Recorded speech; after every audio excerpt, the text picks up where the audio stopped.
Actually আমরা পুর নিগমের সেন্ট্রাল জোনের অধীনে যতগুলো আনঅথরাইজড ব্যানার এবং হোর্ডিং আছে সবগুলোকে আমরা রিমুভ করছি।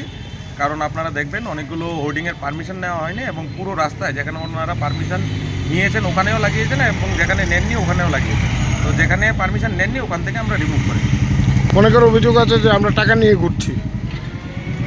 এরকম ব্যাপারটা না, অ্যাকচুয়ালি পারমিশন দেওয়া হয়েছে কিন্তু 25-26 অর্থ বছরে, এটা আজকে ফেব্রুয়ারি মাস অলমোস্ট চলে এসছে, জানুয়ারির আজকে 31 তারিখ, কিন্তু এখন পর্যন্ত ওনারা লাস্ট পেমেন্ট করেননি। মানে আপনি ধরতে গেলে লাস্ট এপ্রিল থেকে জানুয়ারি পর্যন্ত টাকা পেমেন্ট হয়নি। তার জন্য আমরা নোটিশ ইস্যু করেছিলাম কিন্তু কোনো সদুত্তর পাইনি, তাই আমরা খুলে নিচ্ছি।